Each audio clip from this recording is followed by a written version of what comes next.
Então, pessoal, nós estamos aí entrando no capítulo de número 19. Esse capítulo vai parecer muito com o capítulo que nós lemos anteriormente, foi o capítulo 18. E, na verdade, esse tema vai continuar até o capítulo 20, exatamente porque é um contexto só. É a prova que muitas vezes no Taná, na Torá, um capítulo não pode conter todo o contexto para ser entendido. Devemos entender além de um capítulo, né? Exatamente porque quando a Torá ela foi escrita, ela não tinha capítulos. Os capítulos foram inseridos posteriormente. Ela só tinha mesmo o conteúdo em si. Bem, o capítulo de número 19 de 1 Samuel, então revela para nós aqui um colapso moral e espiritual de um rei. Diante da ascensão legítima do rei Davi, movido aqui pelo medo de perder o poder, Saul ele passa a planejar o assassinato de uma pessoa inocente.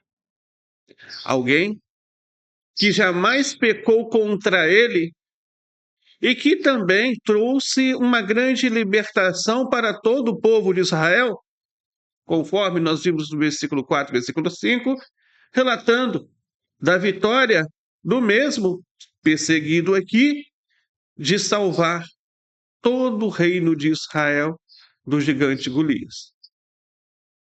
O texto aqui ele deixa bem claro que o problema não é um problema político. O problema aqui ele é ético e é espiritual.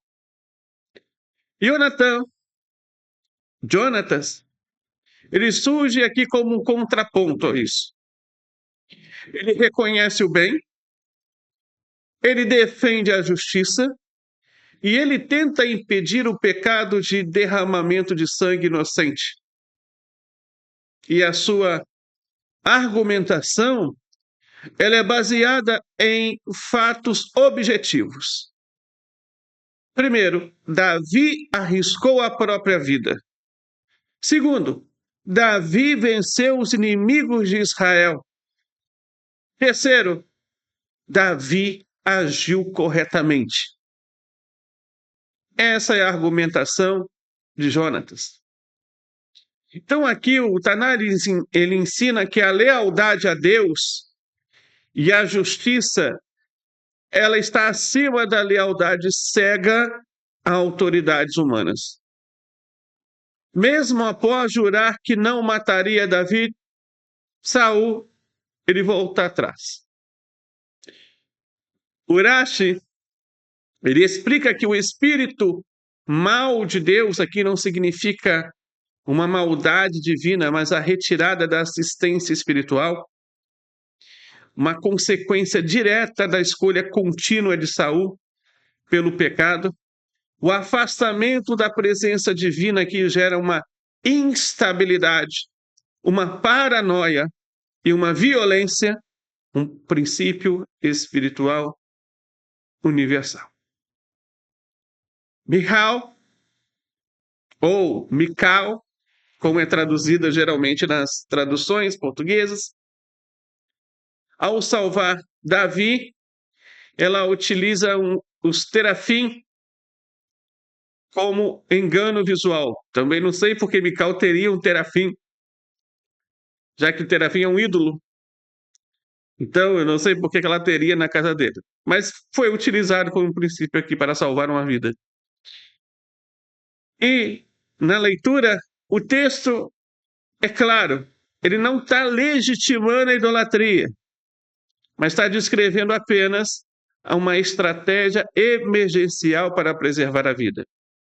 Então, a Torá repetidamente ela afirma que salvar uma vida inocente é uma prioridade absoluta.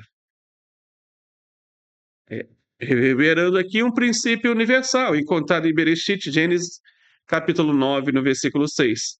Por fim, a tentativa de Saul de capturar Davi fracassa de forma humilhante. Seus próprios mensageiros e ele mesmo são dominados pelo espírito profético.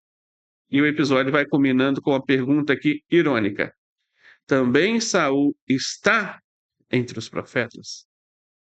Mostrando que até quem age injustamente pode também ser contido pela soberania divina.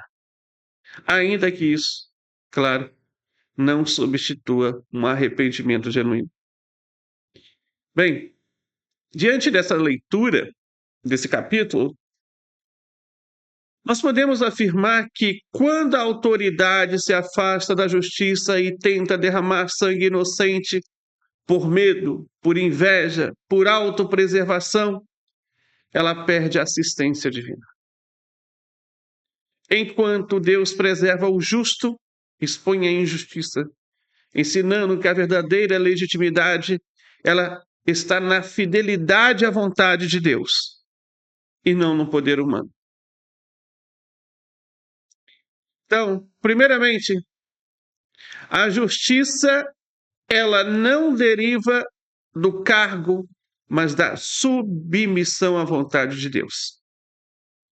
Nesse texto de hoje, Saul é um rei legítimo,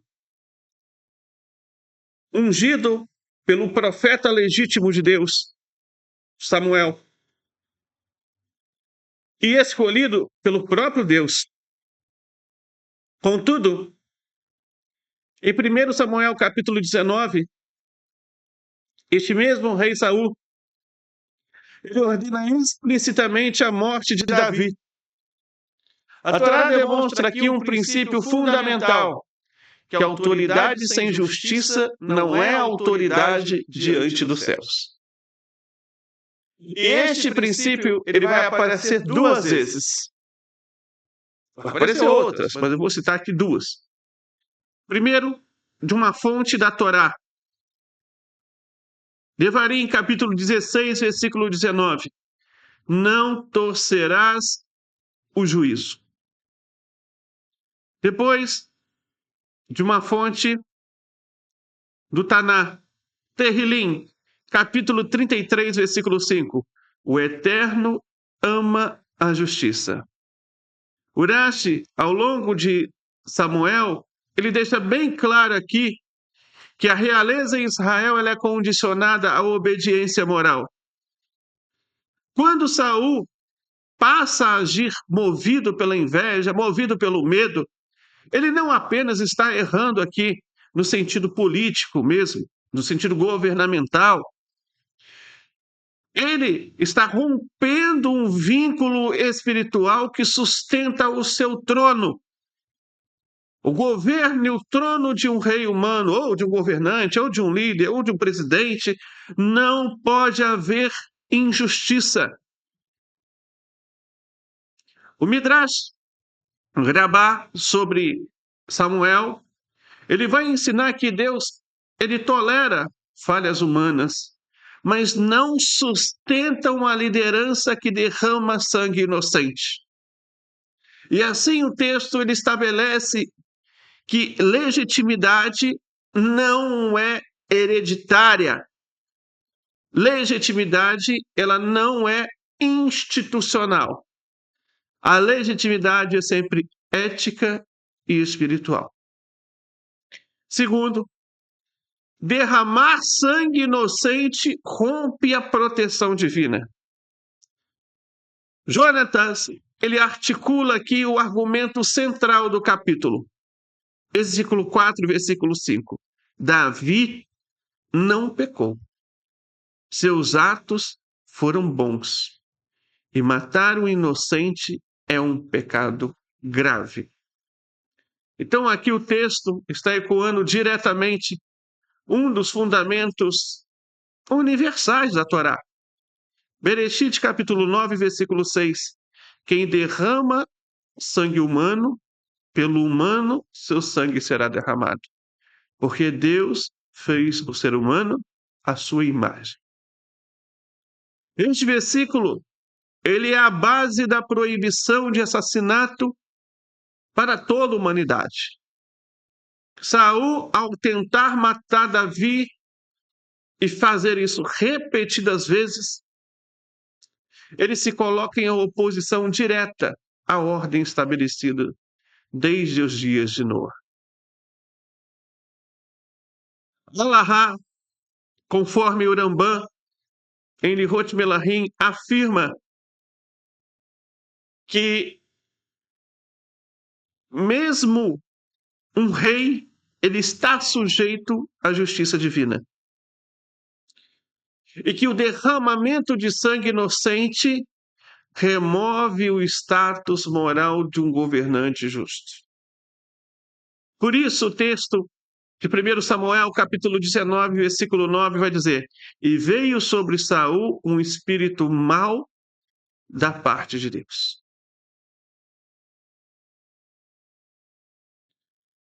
Não se trata aqui de uma punição arbitrária. Não se trata aqui apenas de um ato que Hashem estava implicando sobre a vida de Saul, porque Hashem quis assim. Não. Saul, ele ultrapassou linhas que mediam o limite da civilidade. E quando a pessoa rejeita a justiça, a pessoa perde a sua clareza, a pessoa perde a sua proteção. Não pode haver proteção divina onde tem iniquidade. Terceiro lugar, Deus, ele preserva o justo, mesmo quando esse sistema falha. Apesar do poder de Saul, Davi, ele é repetidamente salvo. Ele é salvo pela palavra de Jonatas, ele é salvo pela ação de Michal, ele é salvo pela sua fuga, e finalmente ele é salvo pela intervenção direta de Deus em Naiot. Então o padrão aqui ele aparece em todas as escrituras, em todo o Taná. Bereshit capítulo 39 até o capítulo 41, por exemplo, você vai ver que o mesmo se deu que Yosef Hatzadik, José o justo, perseguido injustamente, foi preservado. Você vai ver também em Shemot, no capítulo 2, né, que Moshe Rabbeinu, ele foi ameaçado por Faraó, mas ele foi protegido. E você vai ver, inclusive, também em Daniel, capítulo 6, que foi salvo Daniel da cova dos leões. Então, aqui você tem um modelo clássico de uma regra da Taná e da Torá. Pessoas perseguidas injustamente recebem a proteção divina e essa proteção divina não permitirá que as suas vidas sejam derramadas. Bem, não está negando que vai haver perseguições, não está negando que vai haver problemas, não está negando que vai haver dificuldades, só está afirmando que vão ser protegidos quando essas circunstâncias se derem sobre nós. A Hassidut, ela vai explicar essa proteção divina, que essa proteção, ela se apega à verdade, não à força. No Tânia, por exemplo, é ensinado que a mentira ela não tem uma existência duradoura, enquanto a verdade ela é sustentada pela própria essência divina. Assim como Davi, ele representa aqui também o homem alinhado à vontade de Deus, enquanto Saul ele representa um poder desconectado da verdade. O resultado aqui é inevitável. A verdade permanece, o poder injusto se dissolve. Em quarto lugar, a humilhação de Saul revela que a profecia não legitima o erro. O episódio final desse capítulo, em 1 Samuel, capítulo 19, versículo 23 até o versículo 24, em que Saul ele profetiza, ele cai despido.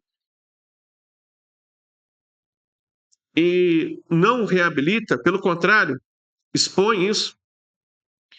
O Midrash, ele vai explicar que Saul ele foi despido de suas vestes reais para mostrar que a profecia não encobre a injustiça.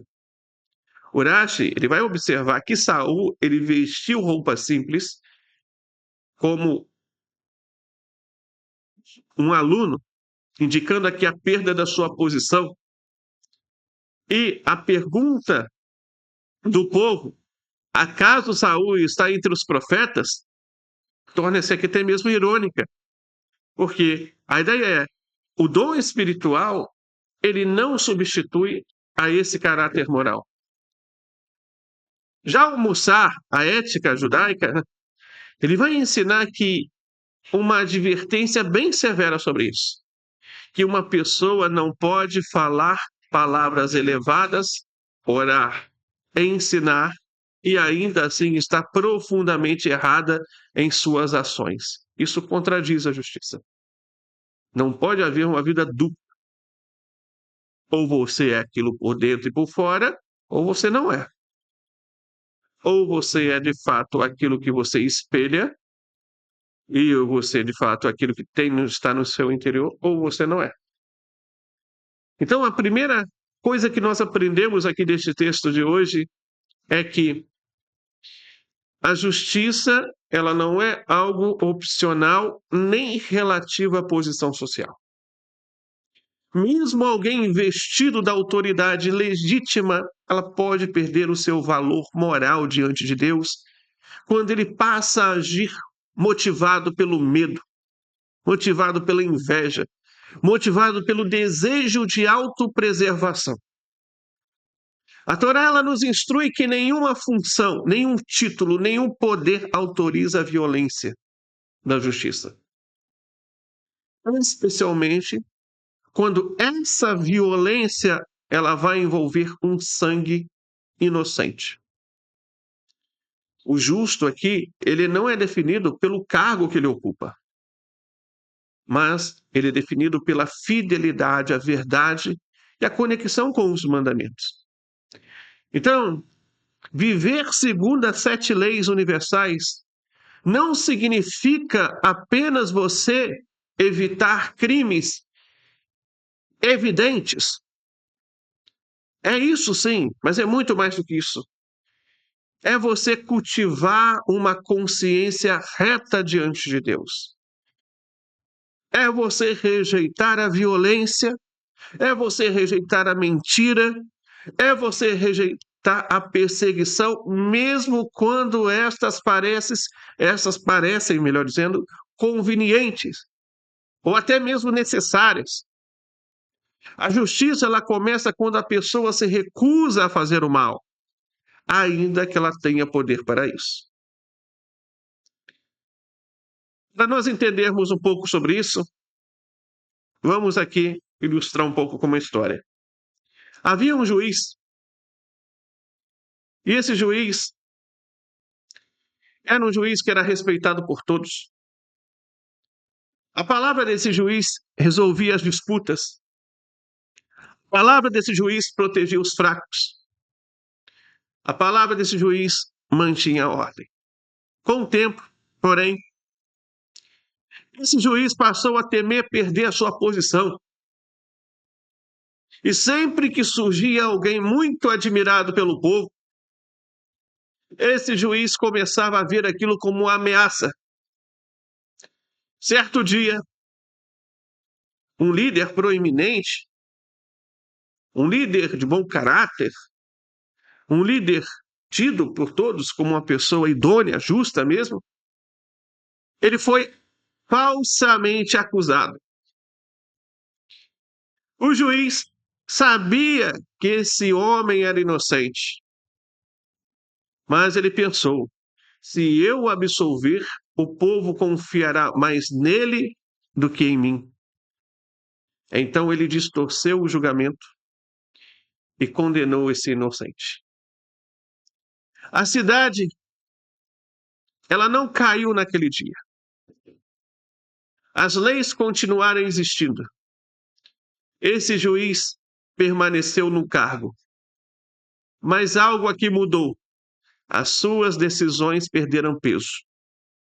As pessoas passaram a desconfiar da sua justiça.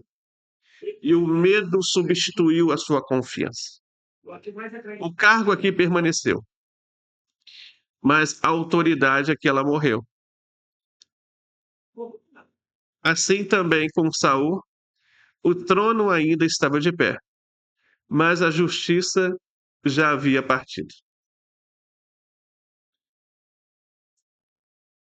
Segundo ponto que nós devemos também trazer para a nossa vida sobre esse ensinamento, é que o capítulo 19 de 1 Samuel nos conduz a uma convicção inescapável. Ninguém pode lutar contra a justiça e permanecer em paz consigo mesmo ou mesmo diante de Deus. Saul, ele não perdeu aqui o reino de uma vez só. Ele perdeu por dentro quando ele passou a justificar aquilo que é injustificável. A convicção que o texto ele implanta no nosso coração do ouvinte é que o mal ele começa sempre sendo uma concessão interior, não como um ato público. Então, o Taná aqui, ele vai nos ensinar que quando a pessoa ela insiste em agir contra a verdade, Deus ele retira a sua assistência. Não por punição arbitrária, mas como consequência pelos seus atos. E é por isso que se diz sobre Saul neste ponto que um espírito mau, né, um ruach raá, ele acabou entrando nele. Não porque Deus se tornou cruel, mas porque Saul ele se afastou voluntariamente da retidão. E a convicção nasce aqui de uma forma bem profunda. Quem rejeita a justiça escolhe caminhar sozinho, sem uma direção espiritual. Então essa verdade aqui é uma verdade decisiva, porque a convicção ela nasce daqui, é bem profunda.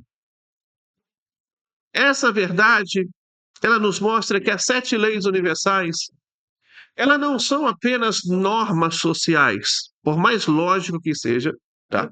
E qualquer ser humano realmente de bom coração entende isso. Elas são o alicerce da nossa consciência, da consciência humana. E quando alguém começa a relativizar o valor da vida, ainda que ele continue aparentando normalidade externa, o texto aqui nos convence de que nenhuma justificativa emocional, seja medo, inveja, pressão, interesse, anula a obrigação de agir com justiça. A convicção aqui, ela é bem firme. Ou a pessoa governa os seus impulsos à luz da justiça, à luz dos mandamentos, à luz da filosofia da Sagrada Torá, ou seus impulsos acabarão governando a sua vida. Saul, ele tentou aqui controlar Davi, mas ele não conseguiu controlar a si mesmo. Jonatã e Michal, mesmo sem o poder do trono, ele governaram as suas escolhas com verdade. E é por isso que permanecem íntegros aqui diante do Eterno. Porque a justiça, ela não depende da sua força para vencer, mas ela depende da sua convicção para ser obedecida. Esse texto também, ele nos chama a atenção, porque ele expõe aqui um pecado que é comum e perigoso. Justificar a injustiça quando ela serve aos nossos próprios interesses. Sim, algo muito comum nos dias de hoje, onde cada pessoa se auto-justifica de acordo com a sua ideologia. As pessoas entendem que pela ideologia vale tudo, até mesmo causar mal aos outros seres humanos. Saul, ele sabia que Davi, ele era inocente. Saul, ele sabia que Davi, ele era fiel. Saul, ele sabia que Davi era benéfico ao povo. E ainda assim, ele escolheu persegui-lo. Então, o Taná não vai suavizar isso. Derramar sangue inocente, ainda que indiretamente, constitui também um pecado grave. E a repreensão aqui é bem direta sobre isso. Saber que o certo, que aquilo é certo e agir contra isso é uma corrupção da consciência. O texto também nos confronta com a instabilidade moral de quem faz promessa sem arrependimento real. Saul, ele jura que não matará Davi. Mas ele volta atrás logo depois. E isso revela aqui um coração que teme consequências, mas não teme o eterno. Arrependimento sem mudança é auto-engano. Quantas vezes condenamos o mal com palavras, mas repetimos com ações? Há ainda aqui mais uma repreensão nesse texto. E essa repreensão é contra a espiritualidade vazia. Saul, ele entra aqui em um estado profético, porém sem uma verdadeira techuvá. E a experiência espiritual, ela não transforma ele. Então nós vemos no Taná que esse êxtase sem ética, ele não é um êxtase que realmente te aproxima. Que muitas vezes a espiritualidade, ela não substitui o caráter. De que vale parecer espiritual se nossas decisões ferem a justiça? De nada vale.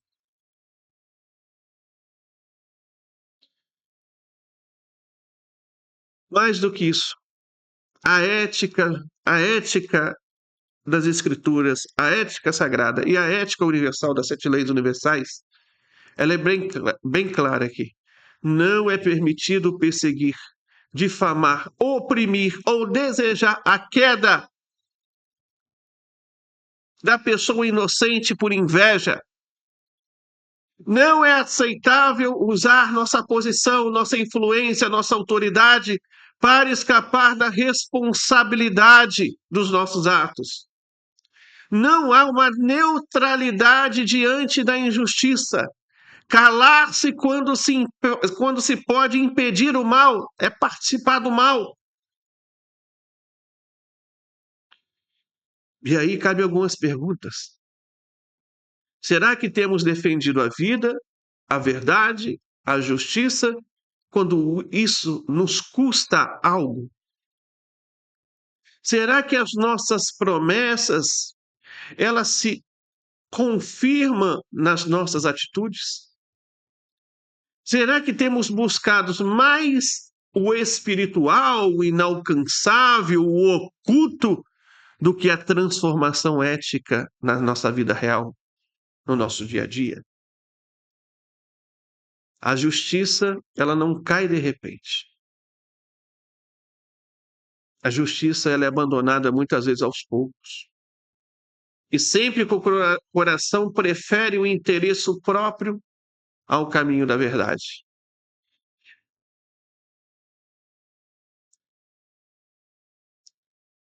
À luz do 1 Samuel capítulo 19, nós também somos chamados aqui a escolher ativamente o caminho da justiça. Não apenas evitar a injustiça passivamente, mas ser pessoas ativas, pessoas que praticam atos de bondade e justiça de forma realmente visível. Então, o texto, ele não nos permite uma fé neutra aqui, ou uma moral silenciosa. Jonatas e Michal não apenas desaprovam o plano de Saul, Eles agiram para preservar a vida inocente.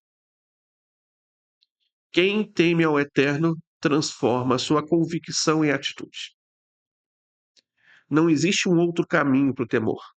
Se o temor ele está dentro de você, se realmente você tem isso, se realmente você está conectado com o Todo-Poderoso, isso vai levar a uma convicção em atitude. Não existe outro caminho de fazer isso na sua vida. Realmente, você vai ser algo por dentro e vai ser algo por fora. Se você for algo por fora e não for algo por dentro, você é um hipócrita. E isso é bem claro nas Escrituras. Então, assumir responsabilidade em todas as esferas da nossa vida é preciso.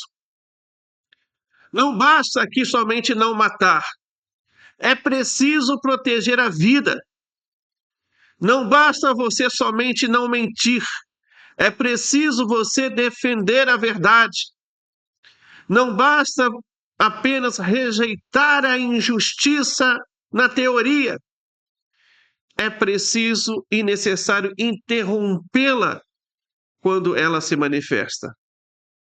Seja em casa, seja no trabalho, seja na sociedade, seja no seu bairro, é preciso. Então, o texto aqui, ele nos leva a cultivar 3 práticas essenciais. Primeiro, você deve ser uma pessoa que realmente está atento ao seu coração. Porque é lá que vai nascer os piores traços. Lá nasce também os melhores traços, mas nasce também os piores. E é lá que você vai ter que estar pronto para rejeitar a inveja, para rejeitar o medo, para rejeitar a ambição desordenada antes que ela se torne ações destrutivas na sua vida. Segundo, você tem que estar pronto para honrar a vida e a dignidade humana. Jamais relativizar o valor de uma pessoa por conveniência, por status ou por interesse. Terceiro, você tem que agir com coragem. Falar quando o silêncio ele se torna uma cumplicidade e agir quando a omissão se torna pecado. São 3 convites que nós temos diante do texto que nós estamos lendo de 1 Samuel, capítulo 19 hoje. Porque a história de Saul, ela nos alerta que quem insiste em controlar os outros perde o domínio de si mesmo. A história de Davi, a história de Jonatã, ela nos inspira. Quem se submete à justiça de Deus se torna instrumento da preservação da vida, da preservação da paz. Seja hoje um guardião dessa justiça. Um guardião da Sheva Mitzvot Beninoah, das 7 leis universais. Não amanhã, uma testemunha do arrependimento tardio. Escolha agir enquanto ainda há tempo para isso. Enquanto ainda há consciência para isso. Enquanto ainda há oportunidade para isso. Sexto lugar. Sexta aplicação sobre esse texto de hoje. Esse texto ele também vai nos advertir com seriedade. Porque quem tolera a injustiça dentro de si acabará também praticando essa injustiça fora de si. Saul aqui ele não começou tentando matar Davi. Ele começou alimentando suspeitas, alimentando inveja, alimentando medo. E a advertência aqui é bem clara. Pecados não corrigidos crescem. Pecados não corrigidos ganham força. Pecados não corrigidos exigem atos cada vez mais graves. O mal ignorado hoje, ele se torna a violência de amanhã. O Taná ele nos alerta que a autoridade sem submissão à justiça, ela transforma em tirania. Saul, ele usou o trono. Saul, ele usou a lança. Saul, ele usou os mensageiros e até mesmo a própria família para tentar eliminar Davi. E aqui temos uma advertência também para todos nós, especialmente para aquele que está investido de alguma posição de autoridade. Seja essa autoridade política, familiar, seja essa autoridade profissional, qualquer autoridade. E como já falamos sobre isso, todos vocês que são pais e mães de família são uma autoridade na sua residência. Todos vocês que são professores são autoridade na sua escola. Todos vocês que são aí também investido de alguma autoridade na sua comunidade venenosa, você é autoridade ali. E todos vocês que também, na sua profissão, você é autoridade naquela área da sua profissão. Então, aqui nós temos hoje, claro, que dizer que quando o poder ele não é governado pelo temor a Deus, ele passa a ferir em vez de proteger. E também aqui temos um aviso espiritual bem profundo, que experiências espirituais não anulam a sua responsabilidade diante dos mandamentos. Não é porque alguém tem uma vida realmente espiritual, bem ativa, quando eu falo de espiritual, uma pessoa que conhece profundamente todos os conteúdos, que ele não tenha que ser uma pessoa praticante dos mandamentos. Muito pelo contrário, aí que aumenta a responsabilidade. Saul ele profetizou, mas Saul ele não se arrependeu. Mais tarde a gente vai ver que realmente ele vai fazer uma chuva profunda. No entanto, neste momento aqui ainda não. O texto, então, ele adverte contra a ilusão de que emoções religiosas, palavras piedosas ou momentos elevados substituem a retidão prática. Espiritualidade sem justiça não salva. Espiritualidade sem justiça não te livra no dia do perigo. Espiritualidade sem justiça não te conecta com o Todo-Poderoso. Apenas expõe a hipocrisia. E aqui nós temos claramente, entendemos claramente, vemos claramente que quem relativiza o valor da vida abre caminho para a violência e para a opressão. Entender que uma vida é realmente uma vida boa e a outra vida não deveria existir é abrir caminho para a opressão. Escolher a qual vida tratar com dignidade é caminho à opressão. Toda e qualquer vida é digna, desde a sua concepção até o seu falecimento. Toda e qualquer vida deve ser tratada com dignidade. Quem silencia diante do mal participa de sua expansão. Ainda que a pessoa pense que ativamente ela não está compartilhando mal, ainda que a pessoa pense que ativamente ela não está fazendo com que esse mal se dissemine, ela deixou de estancar. Ela deixou de fechar a válvula. Ela viu a válvula aberta. Passou na frente dela e ela não fez nada. Então, quem se silencia diante de qualquer forma de injustiça também está praticando essa injustiça. E é exatamente esse o motivo que o povo judeu lembra de todas as eventualidades e as desgraças que vieram contra eles em toda a história, para não esquecer, para que aquilo não se repita. Isso deve ser lembrado constantemente. Quando nós nos calamos diante do antissemitismo, nós não somos diferentes dos antissemitas. Quando nós nos calamos diante do racismo, nós não somos diferentes dos racistas. Quando nós nos calamos diante da opressão, nós não somos diferentes dos opressores. Não podemos ter dois pesos e duas medidas. O nosso juízo realmente tem que ser um juízo condizente com os valores da Sheva Mitzvot Beninoah, das 7 leis universais.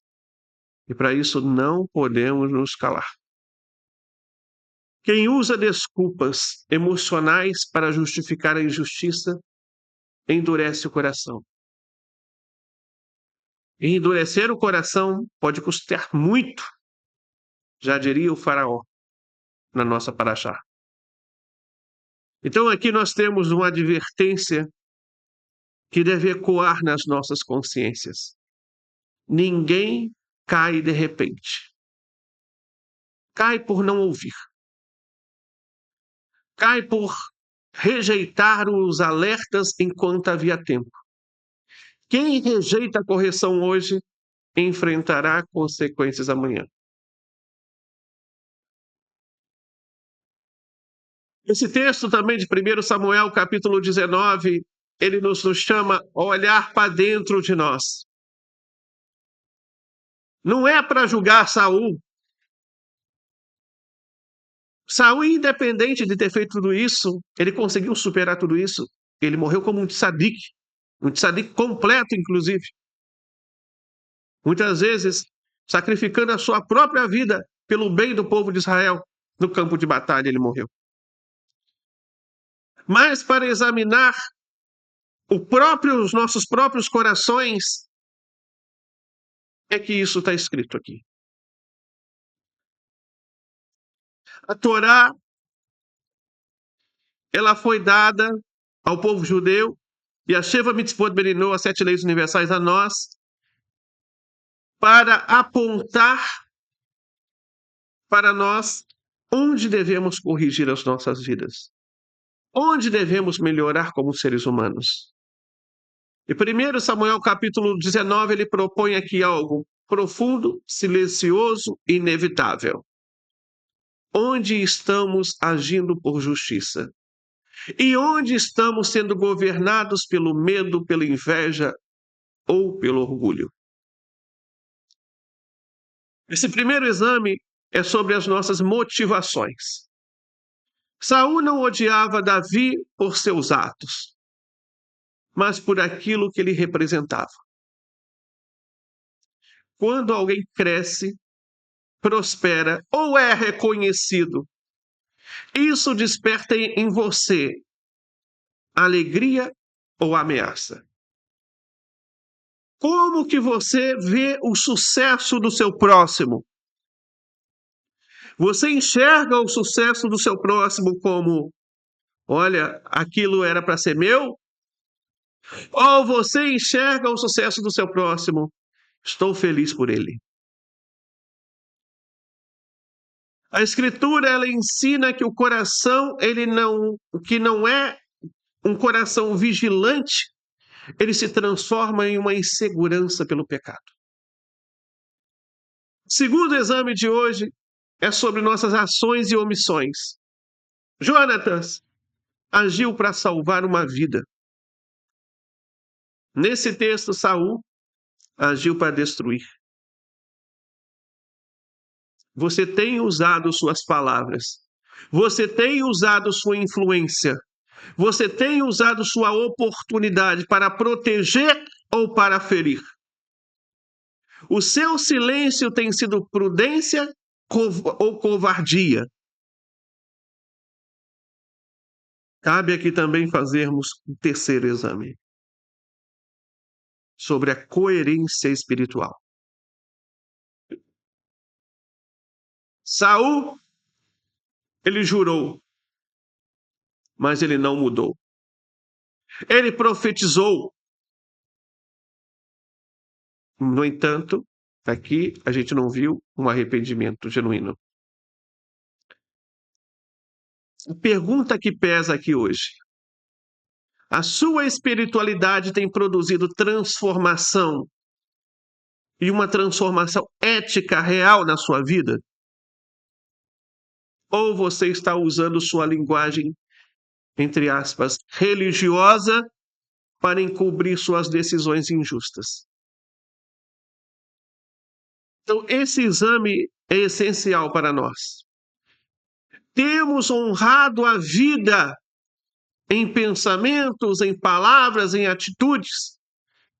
Temos sido agente da justiça nas relações humanas? Na nossa vida, no nosso dia a dia? Como que reagimos às injustiças que estão sendo realizadas? Temos rejeitado a violência, a mentira e a opressão, mesmo quando elas te beneficiam? Claro, pergunta final.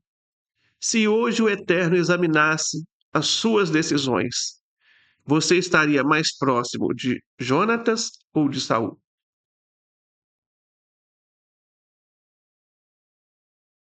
Então, pessoal, hoje nós aprendemos que a justiça ela começa no interior, antes de ela se manifestar no exterior. Saul, ele nos mostrou que posição, poder não garantem retidão. Jonatas nos ensina que a verdadeira justiça, ela se revela em escolhas corajosas, feitas mesmo quando custa algo pessoalmente. Então, nessa leitura, podemos concluir tudo isso em 3 pontos. Primeiro, o medo e a inveja cegam o juízo e levam à injustiça. Segundo, a fidelidade ao bem exige ação concreta, protege a vida. Falar a verdade é resistir ao mal. Terceiro, a espiritualidade autêntica produz caráter, produz autocontrole, produz responsabilidade diante de Deus e diante das pessoas. Então, levemos isso conosco hoje. Toda geração é provada, não por guerras externas, mas por decisões diárias. Cada palavra dita, cada silêncio mantido, cada atitude tomada constrói ou destrói a justiça no mundo. E saiamos daqui hoje determinados a realmente viver como Jonatas, pela honra do Eterno e, claro, pelo bem de toda a humanidade, pela prática das 7 leis universais dos filhos de Noé.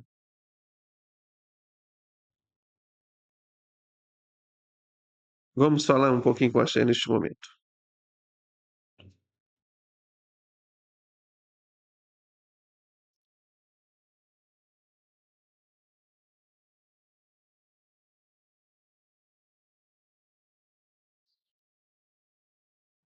Hashem, eterno, Deus Todo-Poderoso, fonte da vida, fonte da verdade, coloca em nosso coração amor pela justiça e repulsa a falsidade. Livra-nos do medo que distorce o juízo e da inveja que corrompe o coração. Ensina-nos a falar a verdade com humildade, a agir com retidão, mesmo quando isso exige coragem, e a proteger a vida, a dignidade e o direito do próximo. Que nossas escolhas revelem integridade, que nossas mãos construam um mundo mais justo. Limpa nossos pensamentos, palavras e ações para que sejamos fiéis às 7 leis dadas à humanidade. Para que sejamos instrumento de paz entre as pessoas e que a tua verdade nos guie hoje e sempre.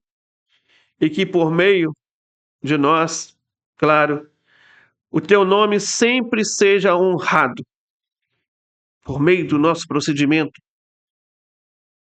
do nosso dia a dia. Baruch Hashem.